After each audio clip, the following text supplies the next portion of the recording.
This will be, 59. All right. Hey, guys, we're back this week with episode 59, and we got back together with our friend Jon Binninger from Landgrove Coffee Company. And, it's always kind of tricky getting a hold of him because they live up there in Idaho, and they've got their cabin out there in the woods. The internet's not so great, and they finally did get Starlink, but we still had some difficulty on this episode. So just bear with it. It's a great episode. Jon, such a wonderful guy, such a gem in this horse community, but we had to piece a few things together, but we sure hope you guys enjoy this. Oh, you sound way better.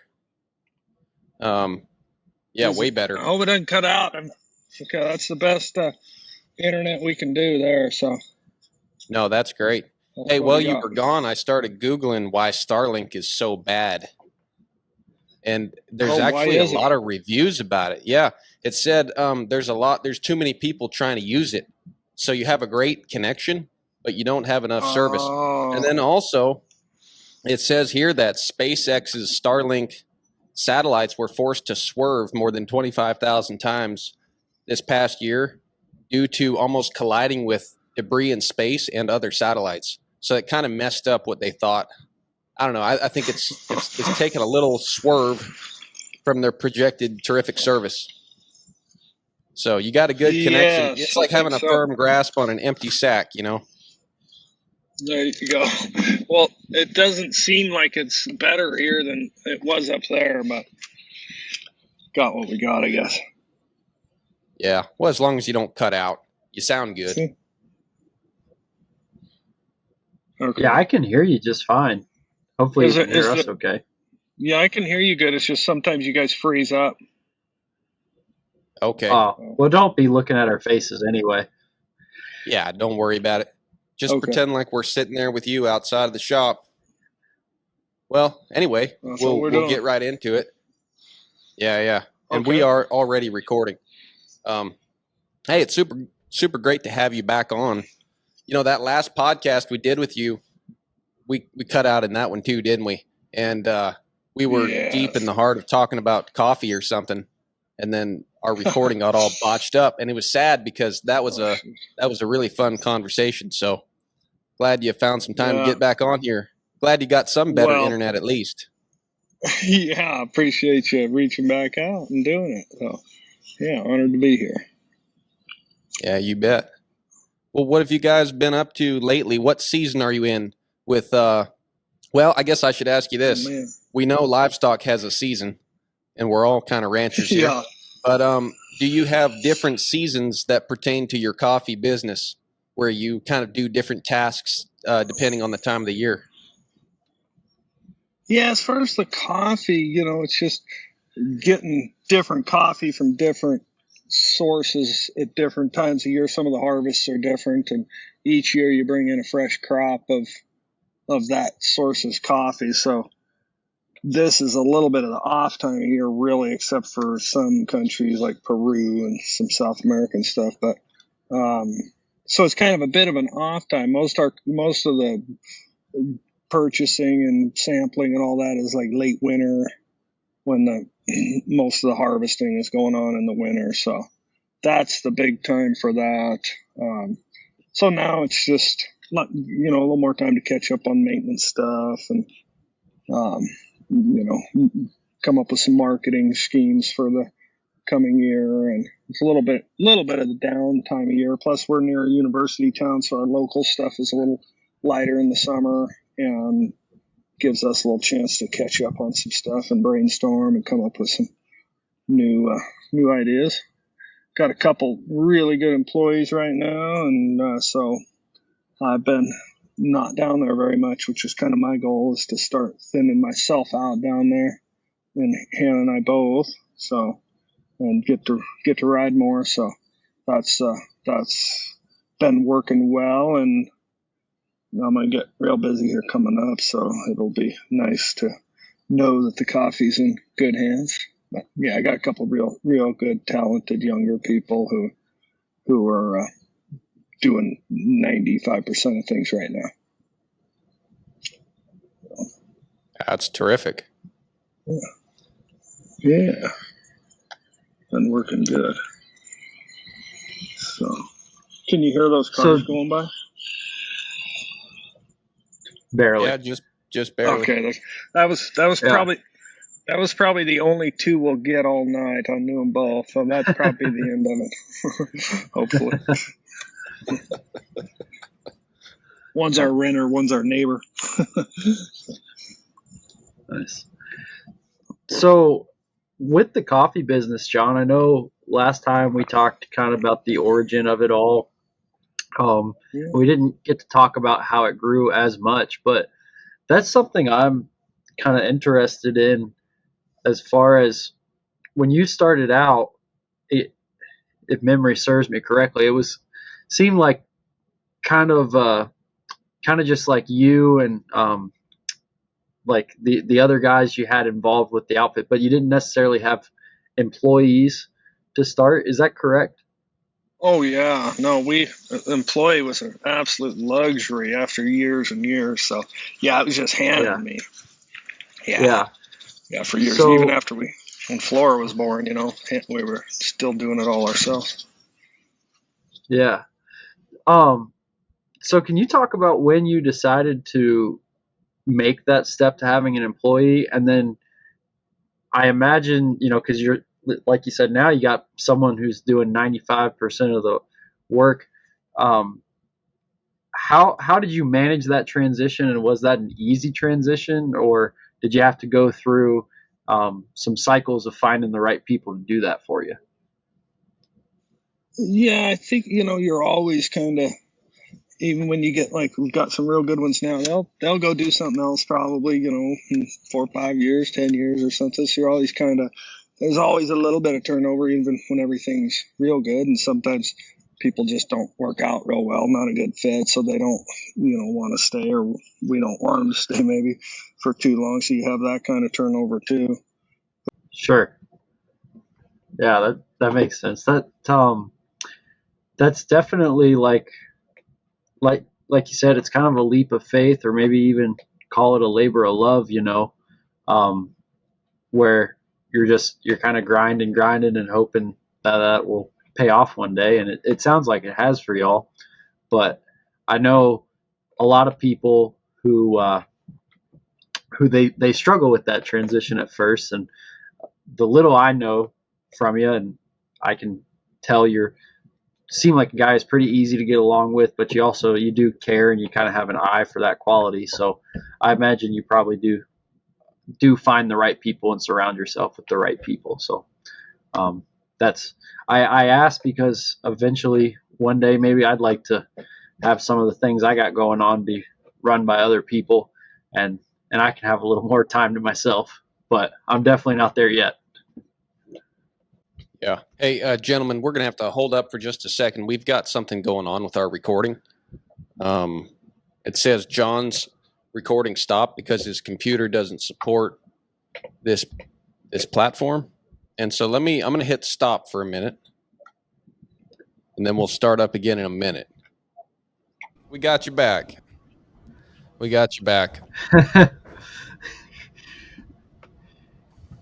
Yeah, you were too adjacent to the technology, Jon. Okay, I think that's a good way to put it. Yeah. Well, I apologize. I'm sure it's all, So you don't understand the challenges one generation above yourself. This is, it's tough. Yeah. It's probably like learning learning Sanskrit or something like that. Probably pretty difficult. I can't relate. Yeah, well.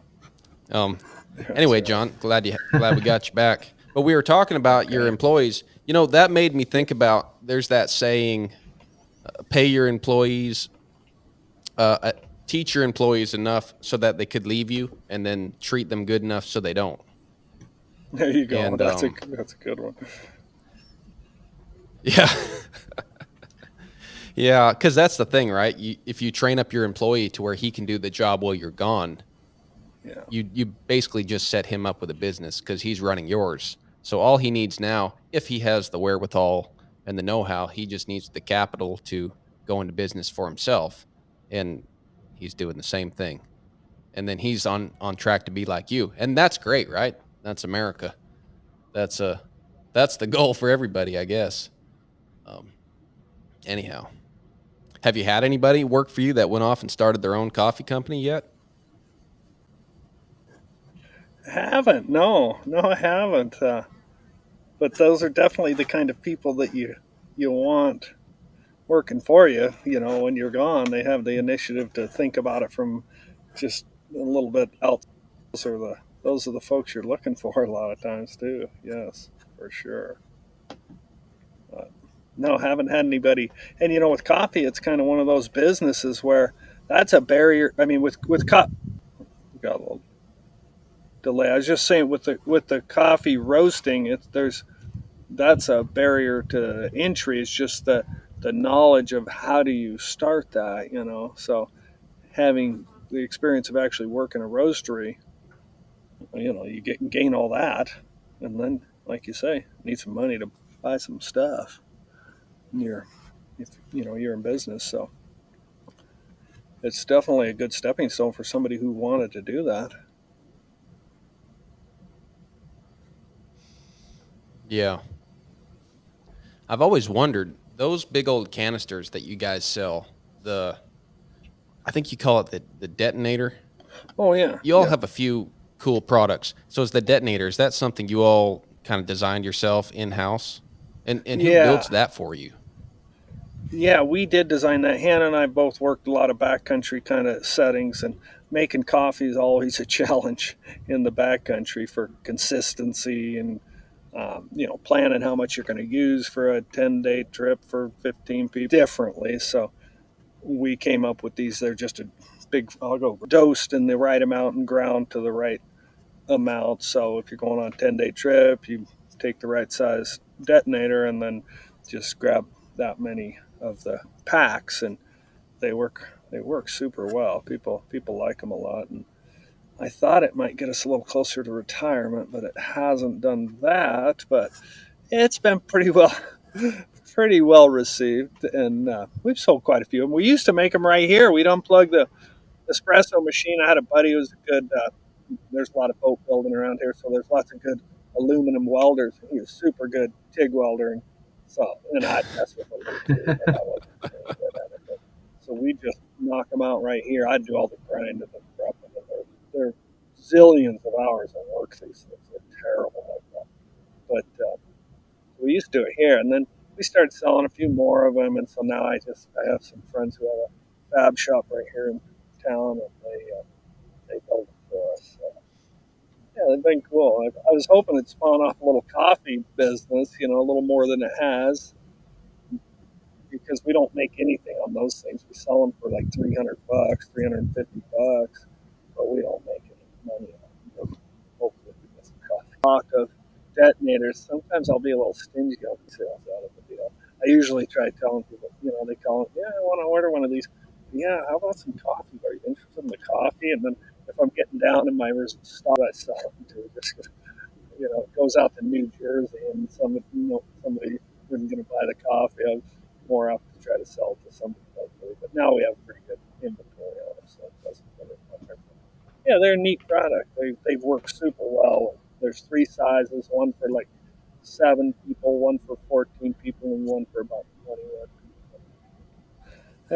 There's my plug for the detonator. Thank you for that.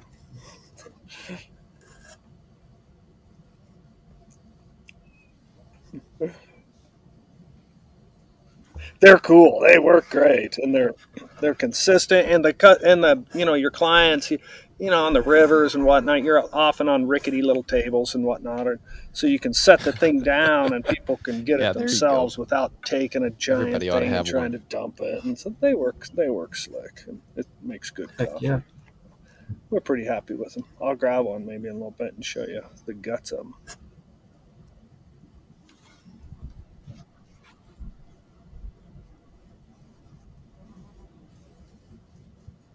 Yeah, exactly. Yeah. Yeah, we can hear you a little better now too. I was gonna say, John, we want to see it, but wait till the end to get up and go get that thing because we've been disconnected so many times. I think if you move and the satellites swerve at the same time and everything goes wrong, then who knows? Who knows what'll happen?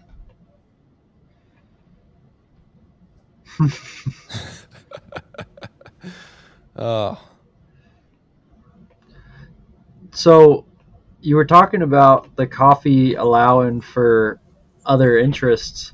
Um, Talk about like how has your life changed as the coffee is becoming less of a time constraint? Like, what are you doing with, what are these other interests and what are you doing now that you have some time freed up? Yeah, it's primarily just working with horses, so it's just enabled a lot of time, regular old weekday kind of time to just go ride and work with horses. So that's what it has enabled. It's still close. The business is right here in my round corral and barn, or a couple hundred yards up the driveway here. So it's still close, which is good and bad. So I can be up there in the morning and working horse in a round corral or something, and hear some not so good noise down here and get a little distracted. But they might need my help. So it isn't a total freedom yet at all, but it's quite a bit. I mean, I'm pretty dang lucky to be able to go. I mean, the horses, I mean, the coffee definitely supports the horses at this point. My horsemanship skills are not to the point where they're very lucrative, unfortunately, but they're a lot of fun and very rewarding. And so trading in the money, that I'm spending on extra employees for our time we get to work with the horses. But that's what all our free time, or my free time, is pretty much working with the horses and all the support stuff that goes along with it, as you know, and hay and fences and vets and shoeing and all the other stuff, which I envy those people who have the other people who run around and saddle their horses and catch them and clean the things and do all the stuff. That's pretty nice. I know it's a little out of my league, but it's hard to ride very many horses in a day when you have to do all that stuff yourself too. So I'm finding that out. If I get to ride 3 or 4, that's a pretty good day for me, with all the other stuff and keeping track of the coffee and whatnot. But super happy to be able to, pursue the horsemanship stuff. And I owe that to the coffee for sure. So I'm forever grateful for that. Gotcha. So what, when you say working with the horses, are you working with your horses? Are you like starting colts? Like what are more of the, I guess I'm asking for more of the Yeah. specifics. Yeah. Are they all your horses?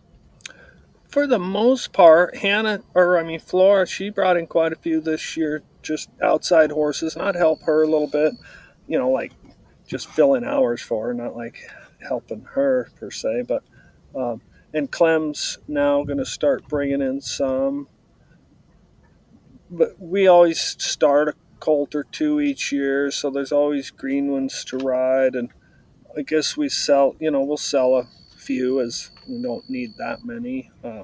We've had several kind of age out here the last several years, and several vet, issues so we've gotten rid of quite a few horses the last 2, 3 years. So kind of got a bunch of green ones we're kind of rebuilding the herd with a little bit. So mostly just our own, I guess, and just trying to get skills at this point more than anything. But I wouldn't mind riding a few outside horses, and I probably will, and start a few colts and stuff like that. But mostly just trying to work with them and just build our own.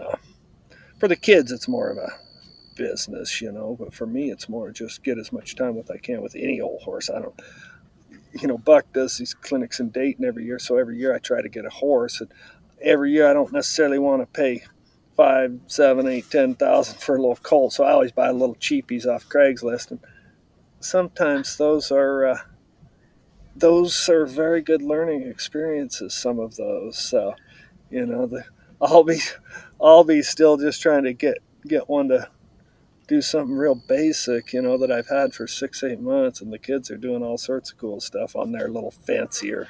I don't know. I like to say I always get the hard ones, and they get the nice little easy ones, but that's probably not true. I probably make them hard, but eventually, you know, we'll sell a few and help some people who are, you know, getting started out maybe with their horses a little bit. Kind of the goal for me. And then we do the packing and stuff too in the fall, which is so we're always kind of trying to make a few dude horses too and tune up some mules and that sort of stuff. So, yeah. Nice. Yeah. Yeah, you've got to get those reps, those outside horses, even if you're not doing it for money, just doing it to get those reps in, work with new horses, and then all the problems that come along with that. Yeah. That's kind of an art. I mean, I could see where obviously Joe and I do it more primarily for money, but it's also, you know, it's a weird position we're in, right? Because we do it for money, and it's like our vocation and our art and our avocation, the thing that we like doing. So it kind of gets mixed in there, and as long as you don't let the frustrations get to you of dealing with other people's problems and your own, it's not like you don't have your own too. So it's just compounded. You have their problems, and then you have yours once the horse shows up.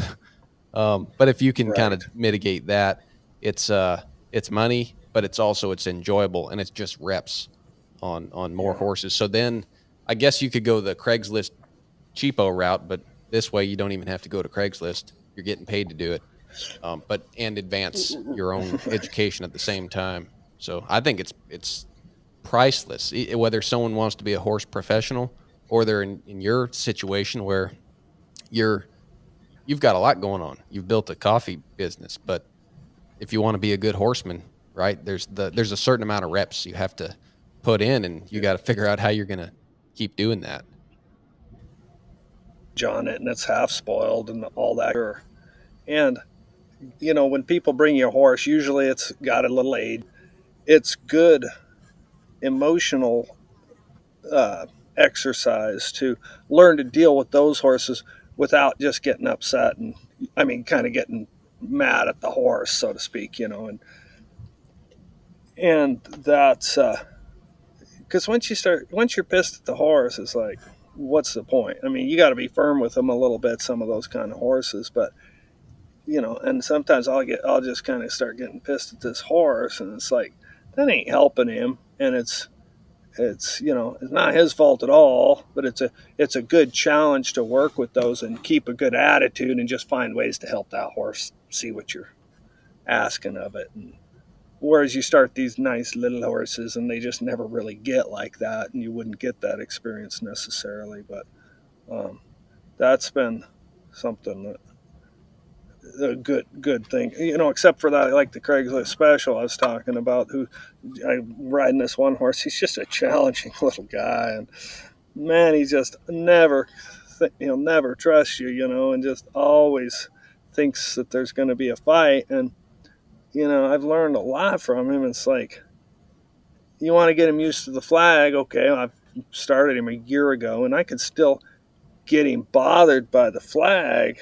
But it's like, what that little horse needs is, you don't want to sneak a ride on him, but in the same sense, you don't want to pick a fight with him all the time. I know I can bug him by doing certain things, and it's like, do I bug him to help him get him over it, or do I avoid it? And he just, you know, after having lots of good rides without having much trouble, then he's more looking at you as not the problem, and those other things all of a sudden aren't a problem too. So that's a challenging one that I think maybe I'm starting to make a little headway on. But gosh, you think, wow, he doesn't want to go by there, so I need to go by there 100 times. Maybe not. Maybe you don't go by there at all, and in a week or two, you go by there and he doesn't care. So, you know, that's all the experience thing. That's why it's so fun doing it. Is to stumble on little things that start working better and feeling like you're starting to fit a horse better, even though I certainly don't fit lots of them very well. But that's the beauty of the horses for me. It's so layered and complex compared to anything else I've ever really done that it's just so engaging, and if you get bored doing that, you ain't doing it. So I love it, but man, it's frustrating and challenging, and sometimes I'm tired out before I start. Yeah, amen. Yeah. Um, Yeah, I can so definitely understand that. Jon, and you might have told us last time and I forgot, but that's okay. We can repeat ourselves on this deal because it's our podcast. Um, how'd you get around this stuff? Was this like, did you kickstart this? Did Hannah get around the horsemanship? Like, how did the whole family kind of get interested in this? Well, home, I didn't live with my dad. I lived with my mom up in northern Idaho. I always liked horses, and my dad and I did a lot of packing in the mountains when I was a kid. We had horses, but we had horses up there too, and rode around as kids. Nothing serious, just farm horses and messing around a little bit. But I always loved the packing in the mountains with my dad. That was you just get to so many really cool places, and I just loved it. Um, so then, as soon as I got to a point where I could afford to get my own horse, that's about when Hannah and I got together in the later '90s, and we bought a mule. And we never had mules when I was a kid. My dad just had horses, and uh, but I wanted to get the mules. Kind of the next step of the improving the packing side of things. So that was and then we bought a kind of a wore out mule from an outfitter. He had arthritis and whatnot, but we had three. Hannah and I bought a little old $325 mule and one gelding up by Sandpoint there, and yeah, critters. So we had ourselves a little string, and so that's so we had those and built those up over the years, and I packed for the Forest Service, and he ended up getting pretty proficient with the packing, and more in a professional way than like we did when I was a kid.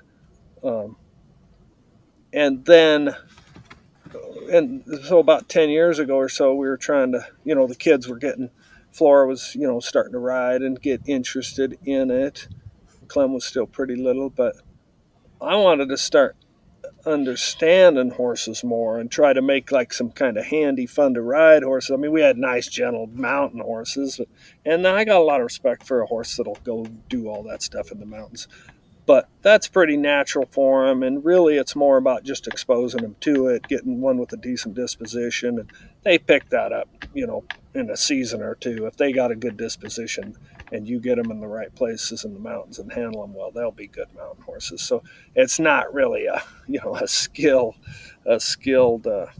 thing for the horse so much, but I wanted to start seeing if understanding what makes these things tick and how we can have fun riding them, and get the kids into it where they could do some fun stuff on them. I didn't know what that was, running around poles or whatever. I didn't know, but I wanted to start getting better at it. So we scratched off a little arena up on top of the hill here, and joined up with the pony club stuff. There was a local family here with a nice indoor arena, actually, and I'd never ridden when it was raining without getting rained on, so I thought that was really weird. We're riding around, it's pouring outside, and we're just bone dry. That was pretty cool. So we started doing the pony club, and hauling Flora around to Montana and these different places, and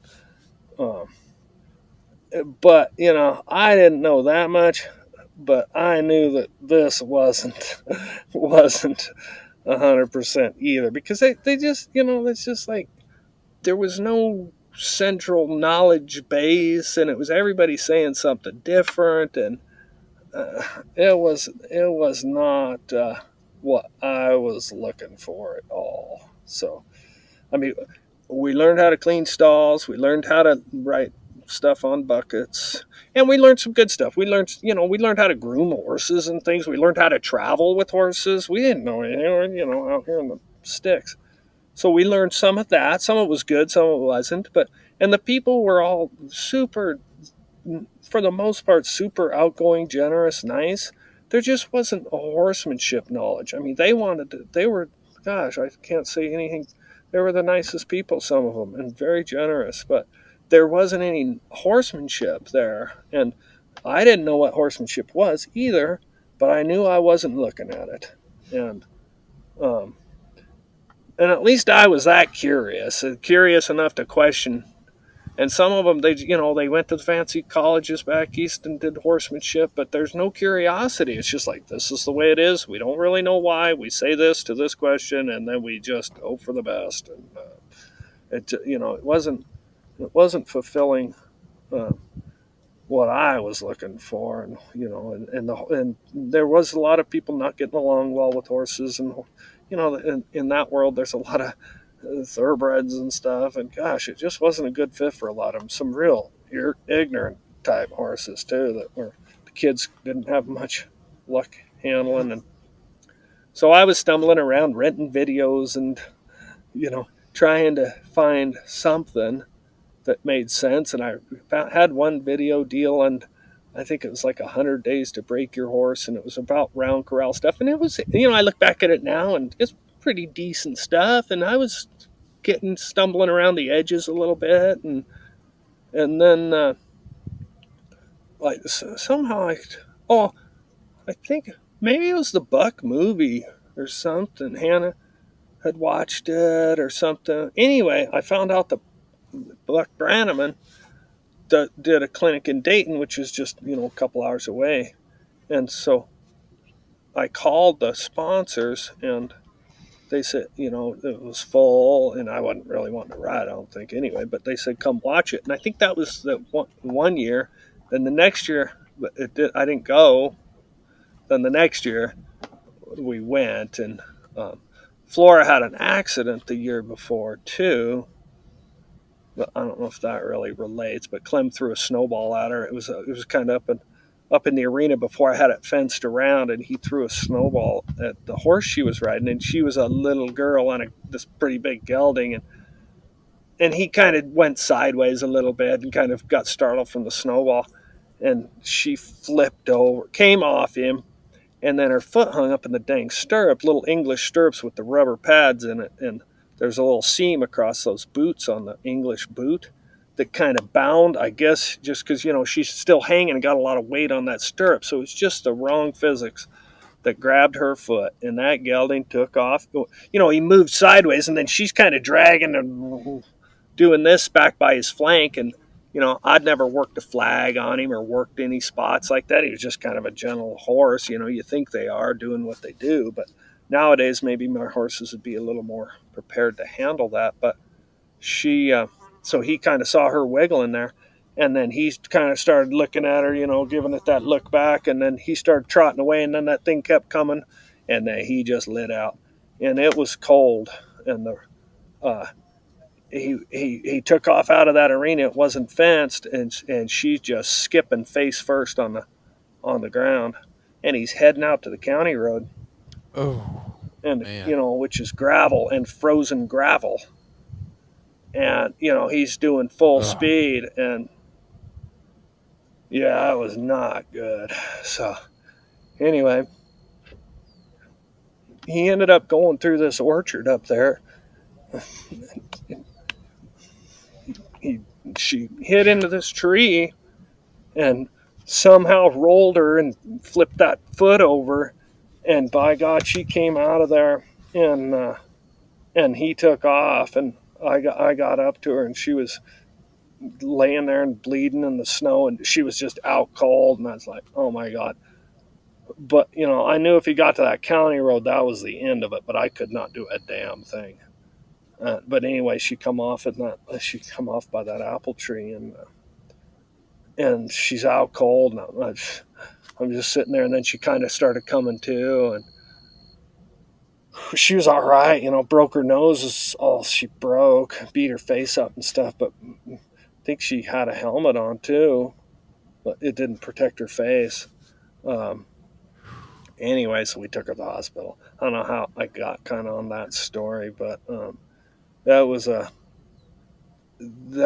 like the worst thing you've ever experienced as a parent. Let me tell you, you got a horse dragging your kid heading for certain no good, and just by the grace of God, she came off there. But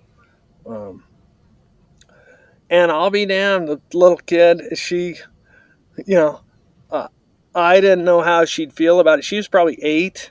I didn't know, of course I made sure Clem didn't feel terrible too. He was 5 or something, 4 or 5. And I didn't want him to feel responsible for it. And so I kind of, Hannah and I made sure he was okay. But I didn't know how Flora would take it. And I kind of told her, it wasn't really his fault. He was, he just got scared and kind of got scared more when he was dragging you. And she was, I don't know how many days after that, but she was right back on there. And I didn't make her. I wasn't going to you got to get back on the horse, do that kind of crap. But she was, she didn't phase her. So got lucky on that, because it seems like everybody you talk to who's doesn't ride horses had a bad horse experience when they were a kid.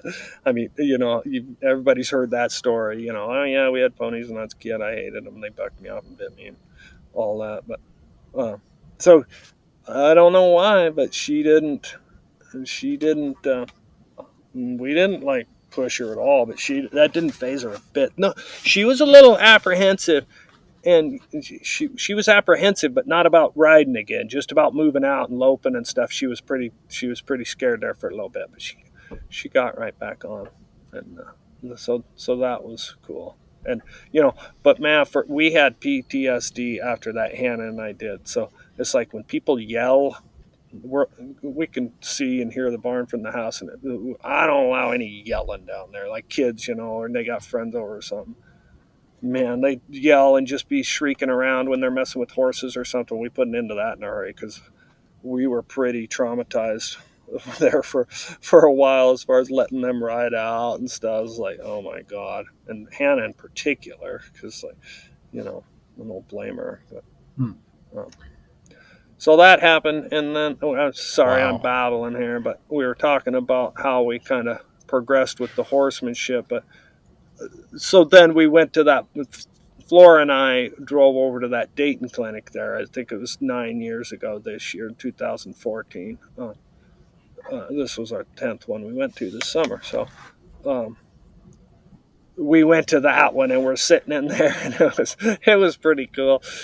We were walking around. I hadn't been to those fairgrounds before, and it's like there's an outside thing, there's an inside thing. We're just kind of milling around trying to find where to go, because there's no signs, or there's no anything, and you didn't even really know where it was. So somebody finally said, oh yeah, it's over in there. So we went in, and it's this dirty little old fairgrounds, and we're sitting there in this little bleacher. It's about 100 degrees in there, and there's a bunch of people out there with the flat hats, and they're waving flags around, and it's pretty interesting. We're watching, and then all of a sudden another guy rides in, and then a microphone comes on. He starts talking. We're like, oh, I guess that must be Buck Brannaman there.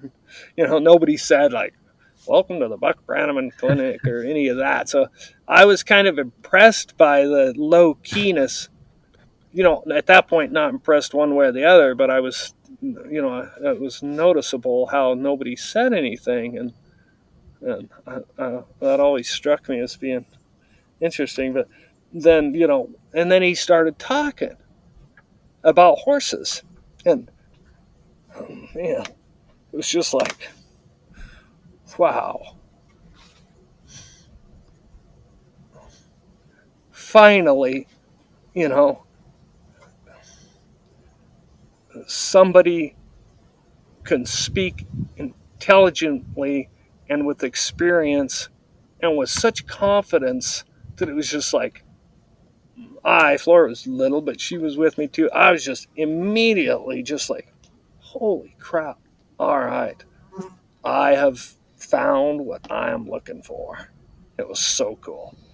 And so, it was like, I went to the car at lunchtime and got a notebook, and I'm scratching down all sorts of stuff, and it was just super exciting. It was just a complete renaissance of, horse ideas, and, and it all made sense, and it all just fit together, and it was,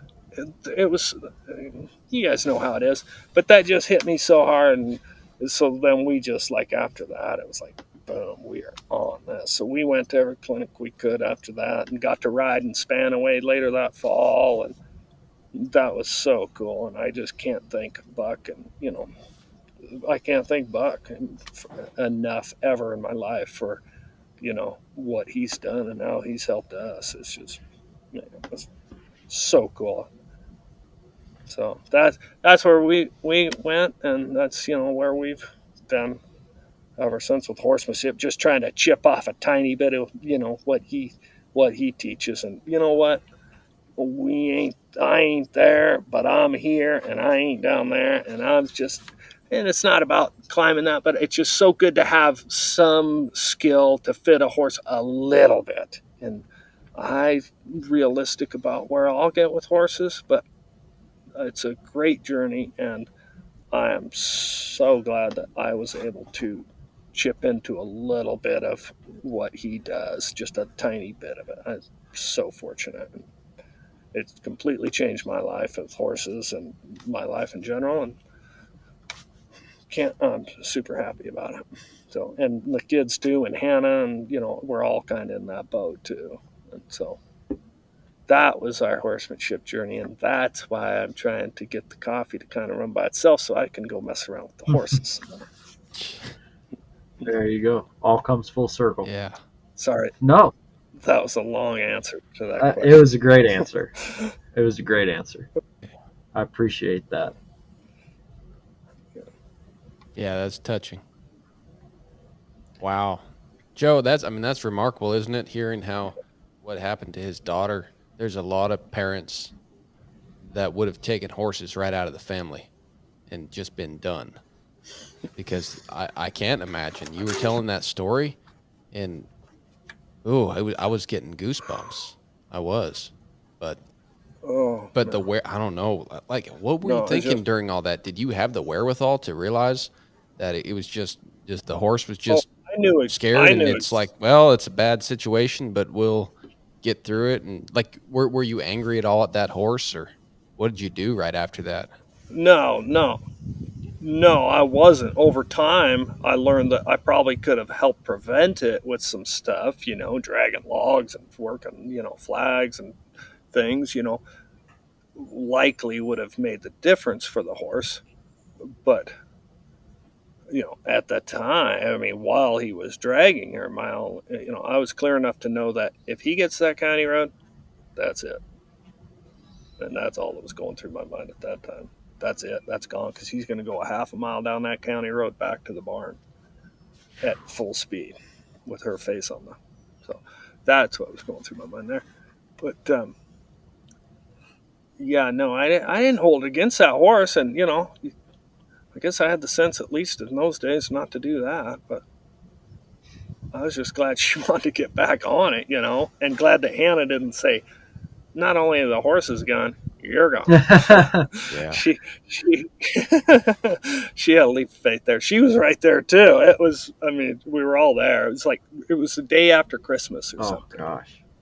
Yeah. It was like the day after Christmas, and we just kind of doing a little winter snow ride, you know, whatever. I wasn't even riding. I think Flora was maybe the only one riding.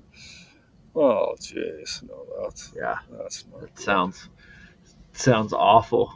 Like you said, traumatic, but that is the tipping point right there. And I think you hit the nail on the head when you hear those stories with everyone who doesn't ride horses anymore. Like anytime anyone sees me like wearing a cowboy hat or maybe like hauling a horse trailer, they're like, "Oh yeah, I had horses when I was a kid," and then they just talk about like this time where they got like maybe violently or not so violently like hurt by a horse, and then they're like, and that's when I was done. Yeah. And unfortunately. Yeah, exactly. So that shows. I do think there are individuals. I mean, like you said, you clearly have always been drawn to it, and you kind of grew up with it. But it says a lot about your daughter too, that you can go through something like that and still have the want to go back and associate with these animals that did you that kind of harm, whether it was deliberate or not. It's still, you have to kind of overcome your lizard brain of like, stay away from the bad thing that hurt me, you know. Right.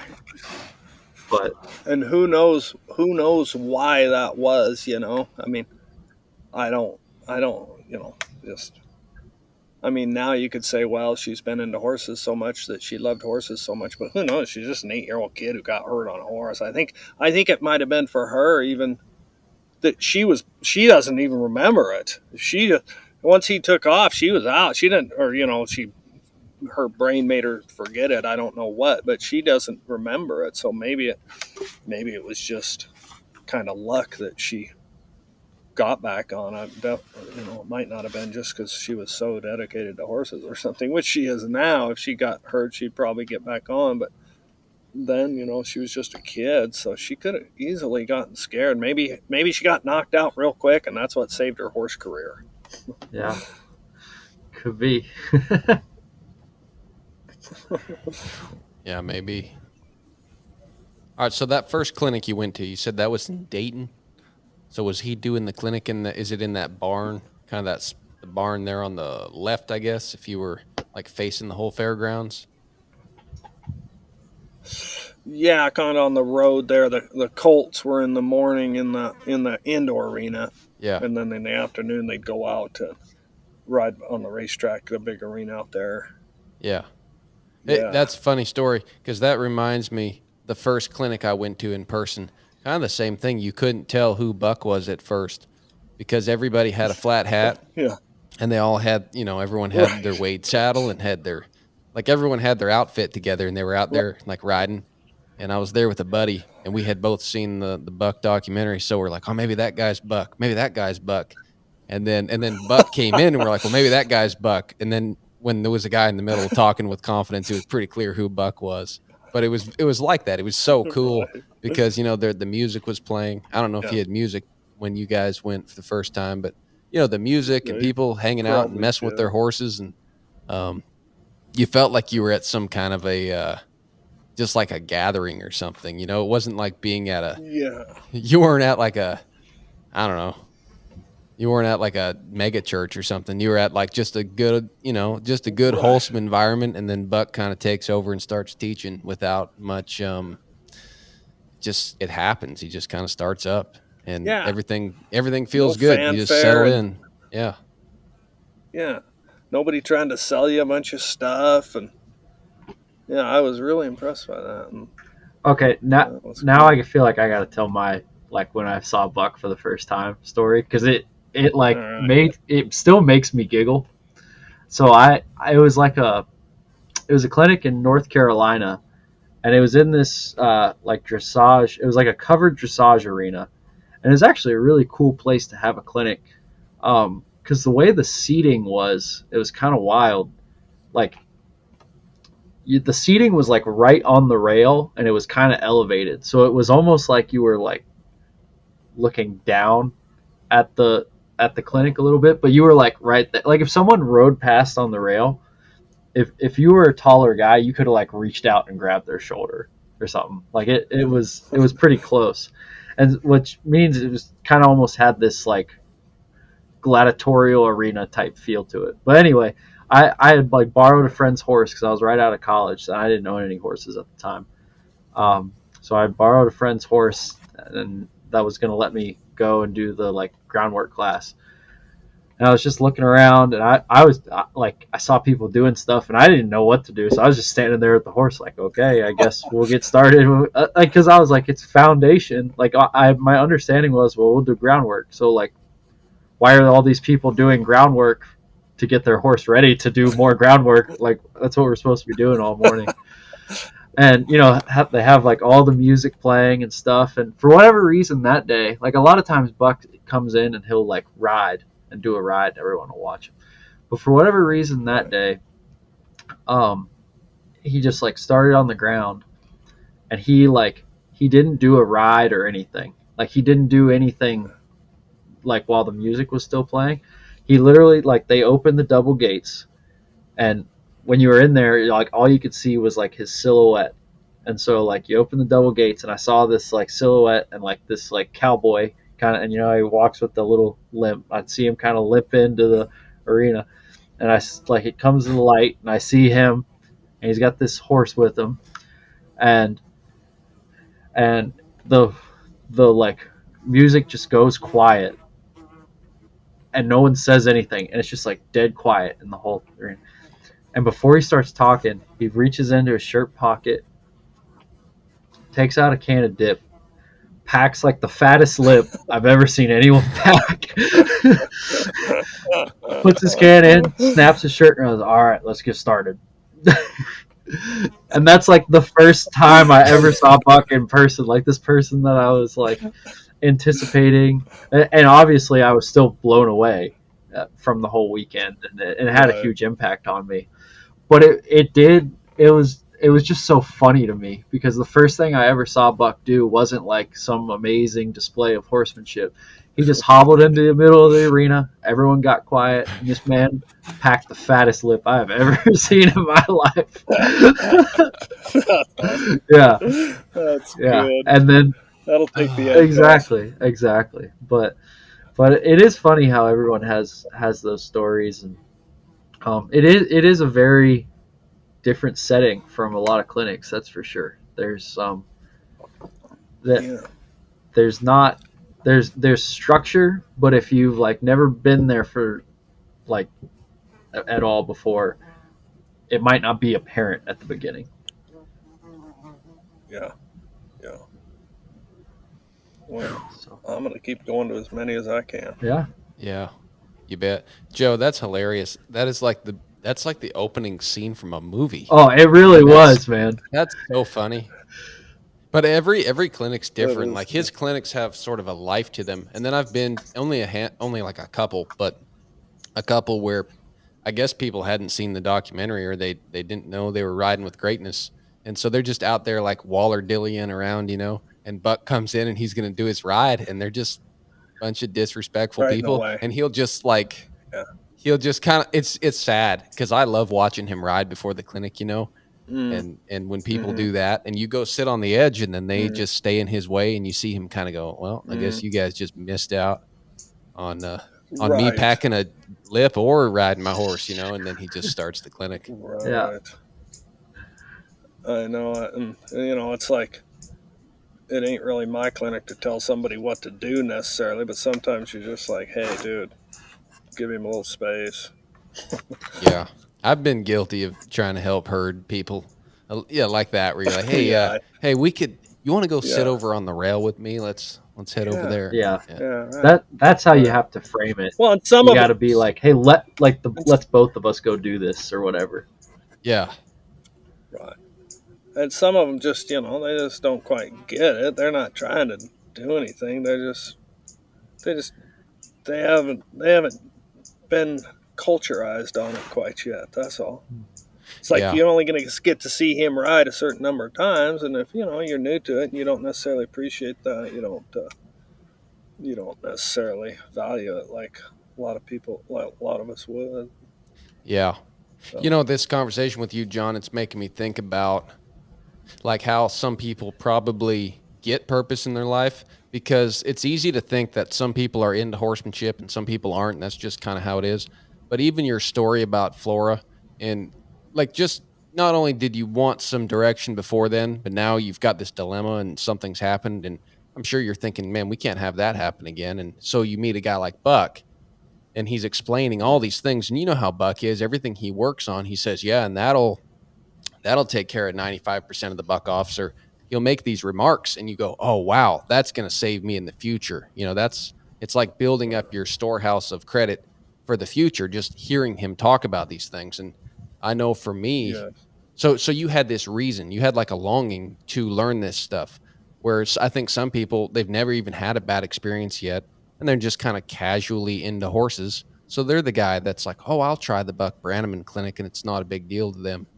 But then those of us that, like myself, I'd been working in Montana on this ranch, and it just sucked. They would put you on a horse that you'd either kick all day or pull all day. And I mean, it was so irritating. And I had a dream. I wanted to be a cowboy.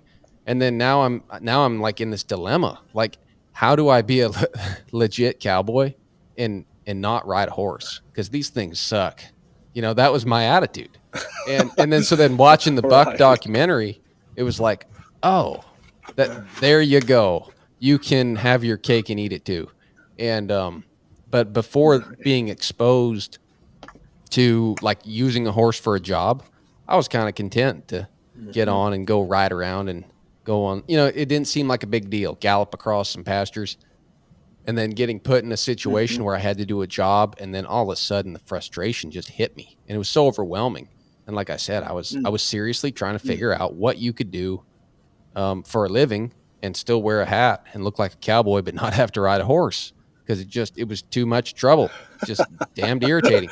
And then Buck offered that solution, and it was like getting a life rope, off of it's like you're in the ocean getting tossed around, and this rope falls in, and you just grab it. And we just had Mary on last episode, and just talking to her and telling her, like, because she obviously loves her husband and was talking about all the things he's done, but it just made me think. You're like, yeah, definitely, Buck has changed a lot of people's lives, including our own, no doubt. When it comes to horses, because if it wasn't for him, I mean, I know I wouldn't be riding them, and probably wouldn't be a lot of other people wouldn't be riding them either, because they just would have gone and done something else, maybe. Yeah, no, just to be able to take a young horse and just make a nice horse without a lot of drama. I mean, what a thing that is, and to be able to do, and I can do that. I realize there's way more to do, but I can take a colt and make a nice horse. That is so satisfying. Not satisfying enough that I'm happy just being able to do that, and it takes me a lot longer than it would a good hand, but it feels so good to be able to do that, and not have to buy horses anymore. Like, try to buy broke horses. That's the most miserable experience known to man. Like trying to, 100%. quizzing people on their. Oh, nice. Oh, I'm so done with it. Now, I will buy some now, but it's usually the ones that somebody, Clem went and looked this little like a half draft horse today for 11-year-old pack horse, they call it. So, probably got bucked off or something, but it's probably, but it's gentle, does a lot of different stuff. He'd probably be riding it. The guy probably got bucked off once when he was little and just made a pack horse out of it. Sounds like a perfect dude horse to me, So we'll probably grab it and might make a nice horse. But just to have some of those basic skills, that Buck gave to me, it's like, it feels so good. It's just man, it's just liberating interacting with horses and trying to have some. It's just, you can do this stuff yourself. I've always kind of been the person who likes to do a lot of things myself versus hire stuff out, to an extent. And being able to make horses that are at least usable and functional and pretty safe, that's so nice. And I'm sure you guys love that too. But yeah, man, that's nice. Hey there, On the Move listener. Do you enjoy listening to this podcast? If you made it this far in the episode, I assume you do. But you never know. I could just be talking to someone's house cat at this point. But if you are there and you like the podcast, the best thing you can do to help support our journey to keep this thing going is to find us on Apple Podcast, on Spotify, leave a rating, leave a review, get on social media, follow us on Instagram, like us on Facebook, subscribe to our YouTube. The more we can grow this, the easier it's going to become for us to put out episodes every week and get awesome guests so we can learn and stay on the move just like you. Thanks. That's one of the things that me personally is attractive to me about horses, is that a lot of that stuff is, you can't buy it, there's a lot of things. I don't know. There's a lot of skills in the world, but you can buy yourself a fast car, or you could buy yourself the nice house or the big ranch or whatever, and those are achievements in their own a lot of times, because especially if you have to come from nothing and have the capital to buy those things. But then when it comes to actually getting that thing, it's you just kind of stroke a check and it happens overnight.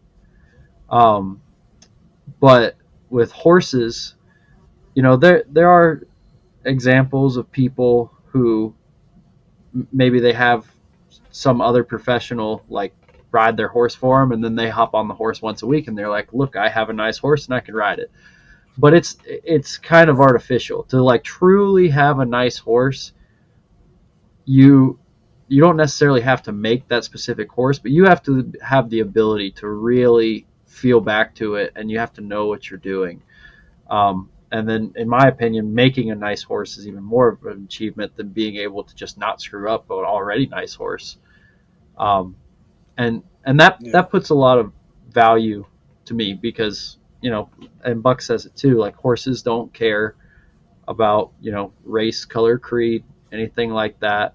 They don't care about your economic status. They don't care about anything. It is like the most egalitarian thing out there. Mm-hmm. And that has a lot of appeal to me. It's what's always attracted me to horses is like, if I pursue this, I don't ever want to get in this situation. But if something happens tomorrow and I'm a pauper, I still have that. Like you can't take that away from me as long as I'm able-bodied. And Yes. and I just like the idea of something that you can't fake, you can't buy, you just have to earn, and that's the only way to do it. And so that's a big thing that's attracted me to horsemanship and horses over the years. That's cool. That's really cool. That brought something to mind too, kind of related when we first started getting into it. That Flora wanted to do some pole, I don't know, some sort of gaming, stuff. And after we'd kind of started on the buck, working with Buck a little bit, and it was like I could tell it was just going to be like there wasn't going to be any quality to it. It was going to be just we didn't have the skills and we didn't have the horses, and it was just going to be ramming a horse through some course. Just because kids like to do stuff and compete and do that, and it was like, and I admire her for listening to me at the time, because I think it was the right thing to do. But it was like, listen, we aren't doing any of that until we get some skills. And if the only skill we get is being able to lead that horse from the trailer to the barn, well, we're going to at least be able to do that. And then we're going to go to the next thing. We ain't going to skip everything and go right to trying to have all this fun doing some stuff we can't do. Because she was buying PVC stuff and trying to build poles, and I was like, hey, we got to get some skills here.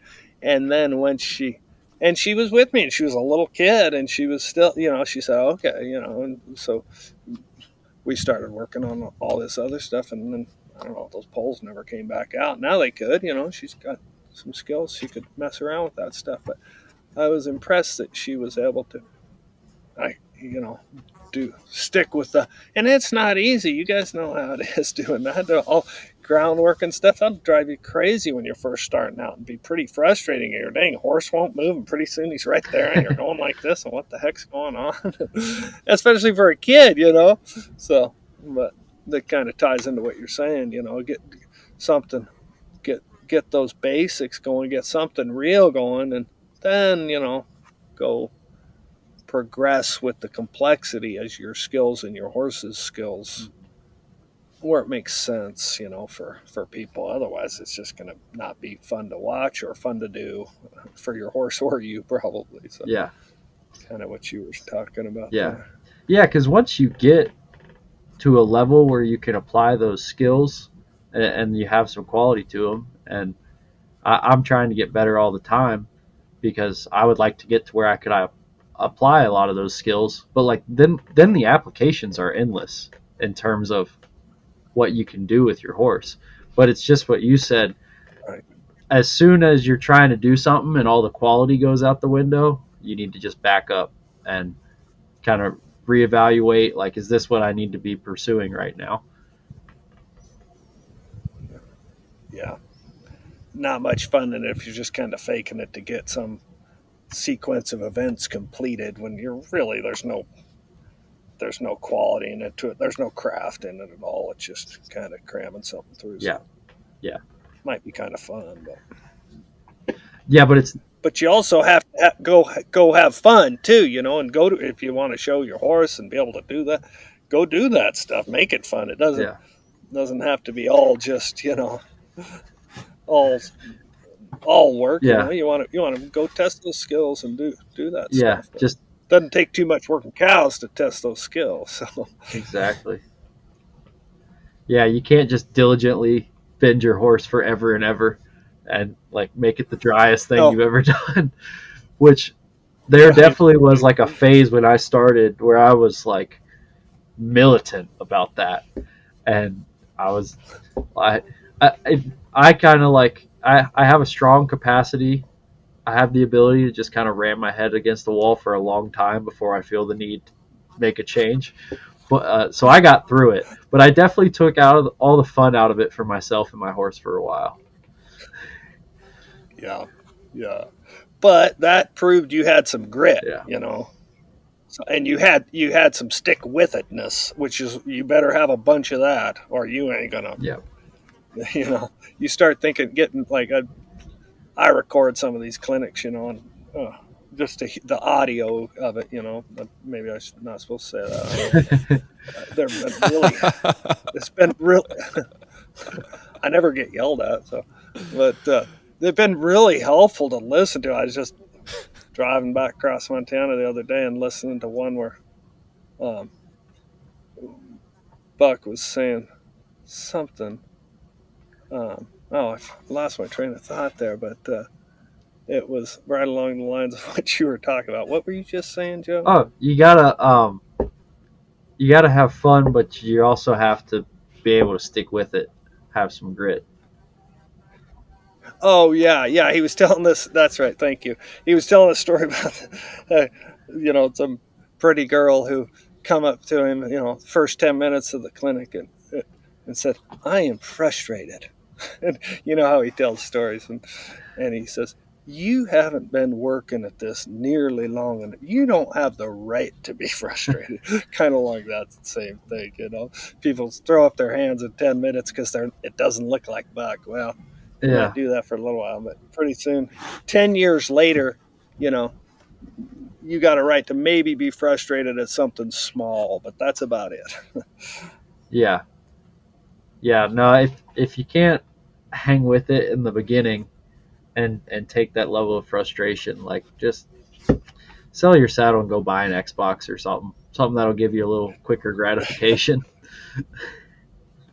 Yeah, it's definitely not for everybody, and frankly, everybody doesn't have the time to dedicate to it, and I get it, and maybe they just want a horse that somebody else got going good, and they just like to plod around on it a little bit and enjoy it. I got nothing wrong with that. I got nothing wrong with that as long as the people have the sense and the curiosity to keep the horse that they're riding safe. It's the people who think they can ride anything and they don't put any time or energy into it, and then those are the people who get hurt and have all the troubles. But I got nothing wrong. People who don't want to dedicate to it, that's great. They can still have a lot of fun with horses. Yeah, But you just got to be realistic and get the right dang horse. Don't get the pretty one and don't get the well-bred one. Get the old half-dead one that's going to be underneath you all day long. yeah. Amen. So, John, when you were starting your coffee company, did you have a similar approach in the sense that you recognized that you needed to gain some skills in order to kind of get to where you wanted to go, and you had some basics you had to kind of take on for yourself, or did things just evolve and happened and you just kind of learned as you went, and this whole other way of thinking kind of came along more with horsemanship? Well, I think, the coffee was definitely I got to make this work to eat. So it had, which the horses don't. So, it had that element to it. But as far as comparing the two, I don't want to belittle any aspect of roasting coffee or making coffee or growing coffee. I mean, you could spend 10 lifetimes trying to learn all that stuff too. But for me, the providing a good coffee product is like just light years simpler than creating a hackamore horse or something. You know what I mean? So it's just they're on a different plane as far as the amount of dedication to me. As far as the starting out, I will say the coffee's always been it's always been a. I didn't approach it. I will be honest. I've never approached it with the same level of craftsmanship that I have maybe horses, or I was into some timber building and log building and stuff, and a little bit different kind of approach there. And I don't want to take away from the coffee business, because Hannah and I worked our tails off at it, and we're very proud of what we've done with it. But a different level of comparing it with the horses is just a different thing for me. And it could be more, I'm not saying there isn't somebody else who approaches the coffee and thinks it's way different than horses. Like, I got an old timer buddy in Moscow there. He's 97, and he had mountain horses and backed out elk and rode in the mountains. And he asked us what we're doing. We go visit him and help him and stuff. And he says, and I say, oh, we went to a horse clinic or something. And he's like, just absolutely amazed that every year we tell him we go to this horse clinic. And he's like, what are you still learning? You've heard Buck talk about that. Why are you still going to these clinics? And this guy's a super smart. He's an entomologist, PhD, all this. And it's like, there's no curiosity of how complicated another, subject might be. Even though, I'm certain that entomology is super.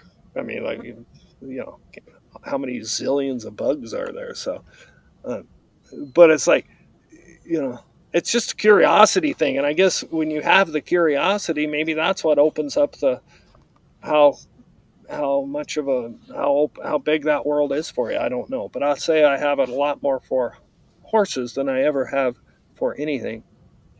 And I've found the horses to be way on just a different level of challenge than anything else too, for sure. Not that I've done a whole bunch of crazy stuff, but I've challenged myself and done some things. I've picked the harder road at several points on how to do things and enjoyed that. But the horses are like, man, you don't have to worry about going to the next one if you focus on horses, because you ain't never gonna feel like okay, I've got this one pretty well down. No, but Buck could, or those kind of folks could. But for me, I don't have to worry about switching gears anymore, so that's cool.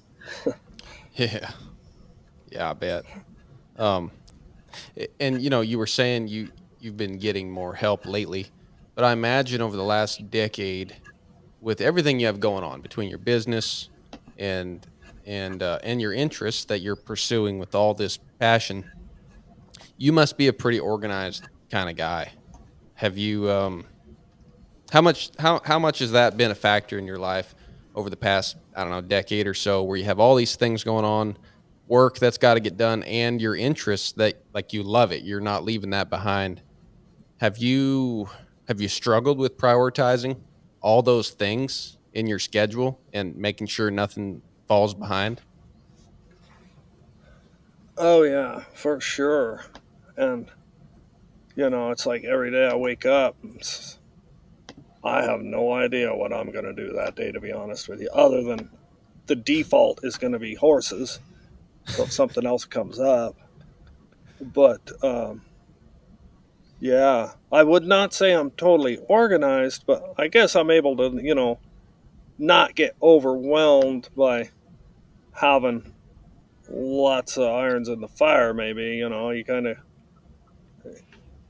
maybe I'll put it this way. I can walk up to the house from here, which is, a few hundred yards, and walk by lots of unfinished products and just kind of unfinished jobs and just kind of have my blinders on. So I can do that. That's a great ability. And if you have some property and you don't have a ton of money, you better have that ability at least. Whereas Hannah walks by and she sees lots of things, and why is that tool there, and that chainsaw is still sitting on them logs, and why isn't the firewood? We don't have enough fire. So she's more organized, and definitely got a lot of. That lady works, but it's been something where I don't necessarily know what I'm gonna do, and then just kind of get up and put out a few fires if they're there, and then otherwise just go do what I want to do. I will admit, I've been selfish. I've been a selfish person in a way. I am. Unfortunately, you've got to. If you're not happy yourself, you really don't have much to offer anybody else. And so I'm just grateful that the kids and Hannah have gotten into the horses too with me, and hopefully going to be a lot, take it a lot further than I have. But I thank God for Hannah for putting up with me and all the crap and the hay and the, because she loves horses, and she's got a great relationship with the horses that she has, and it's been a great journey. But it's not for her; it's a different than what it is for me, and she's accommodated me on that journey. Thank heavens, and I love her dearly for it and for everything else. And for the kids, they were easy because I just brainwashed them at an early age to do what I like to do, and then we're going to get along just fine as long as. So I've been selfish. I will be blunt. I've tried to, my world has,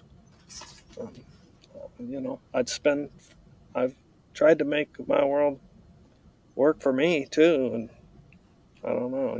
I'm sure there'd be critics of that, and there probably should be. But let's say. Dang. Jon Binninger just throwing it out there for the world. Sorry. Somebody asked. Yeah. Well, I guess that, you kind of gave me the answer I was asking for, because you said, you get up in the morning and you have all these things and you don't know what you're going to do, but horses, come first. So do you have any advice, I guess, for some young guy who's got tons of things going on, but loves doing the horse deal no matter what, and then has all these other projects and things and other things that are going to actually make your life work out, and you're trying to get all that stuff done, and like horses come first on a I guess on an interest level and a hobby level and your lifelong passion, Mm-hmm. but there's a bunch of stuff you better not neglect, or you might be living with your horses out in the national forest somewhere. That's not that bad. Yeah. Easy for you to say. You haven't seen the national forest down here. Oh, okay. Well, no, I'm thinking more out in this country, but yeah, I do have advice for that person, and you'll sort it out pretty quick on how passionate you are about it because for a person like that is, if you want to actually get good at this, you better find yourself in a situation where all you do is ride.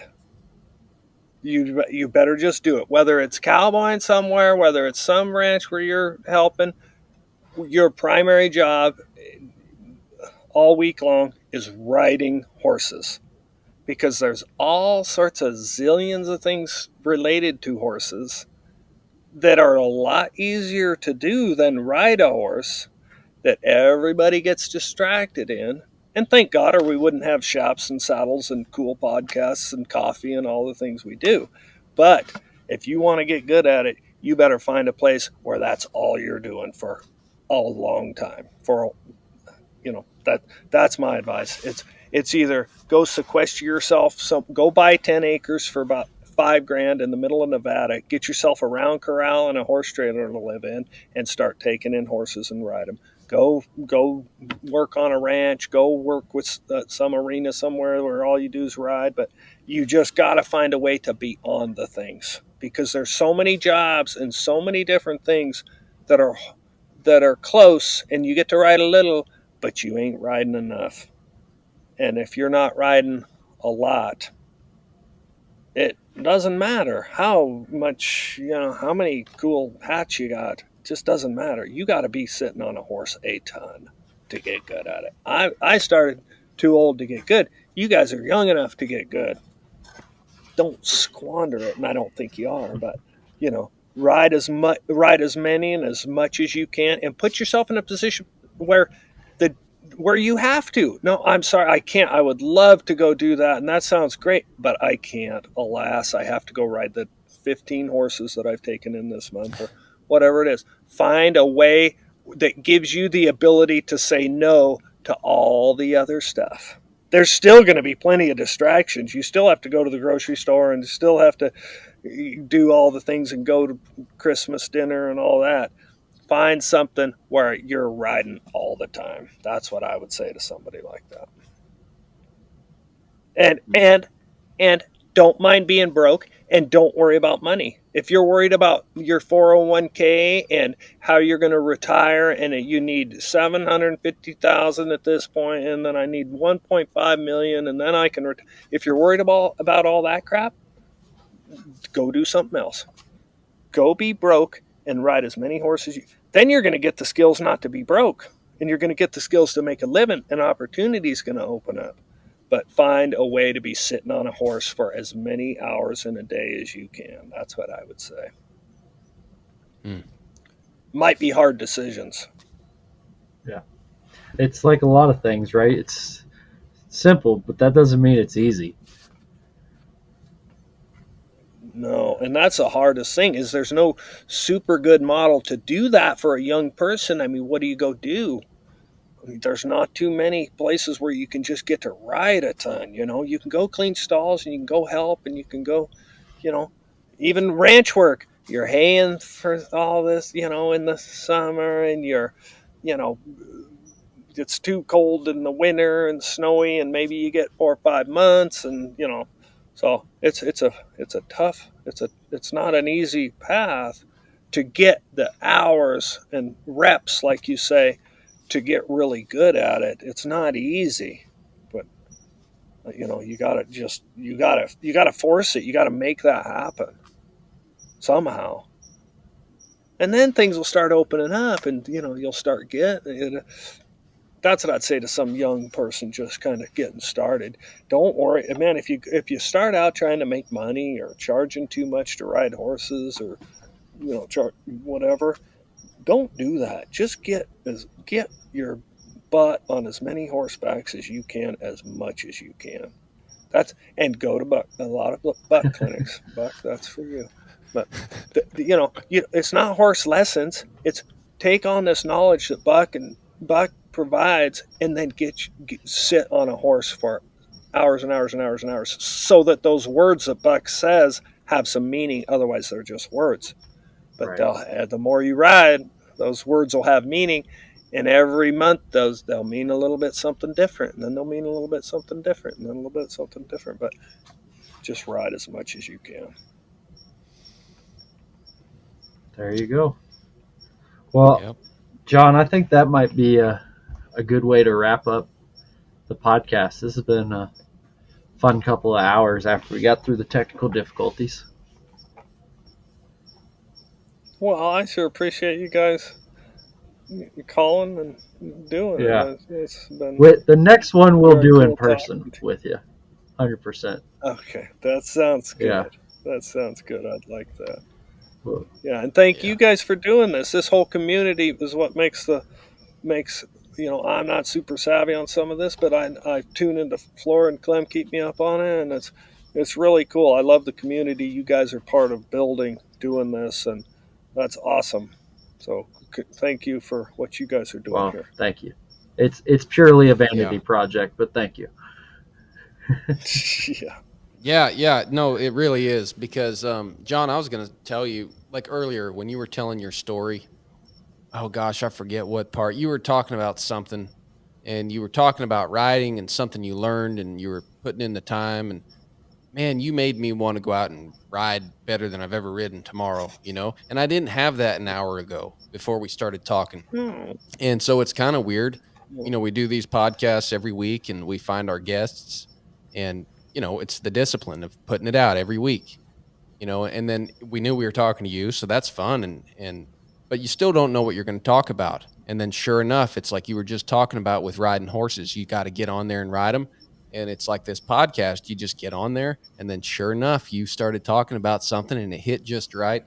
And it encouraged me to want to go out and just, keep pursuing this like never before. And so it is kind of a selfish project, but I hope other people get that through it as well. But I know I certainly do. And definitely, yeah, thanks for coming on, because it's really fun to visit. But hearing those little tidbits from other people who are kind of on this journey, because you know how small the community is. There's not a lot of people in the grand scheme of things doing this. And shout out to Elon Musk, right? I mean, you got Starlink, so that made this whole thing happen. But they got to stop swerving those satellites around. But just the way we're able to connect on here. Gosh, you would think. Yeah. But no, it made me so excited. Yeah. Like I said, and that's happened so many times, but I love doing this. That happens, and I'm like, I'm so glad we didn't quit this yet, because how sad would that be, You just kind of fade away. So definitely a lot of fun. Thank you. Yeah. Good. Thanks, Jon. Well, appreciate it. I appreciate it. That was a blast. Nobody ever listens to me that long. I'm naturally, and I don't blame them a bit. So, thanks for bearing with me. And that was a lot of fun, you guys. Yeah. Thanks, man. Yeah, you bet.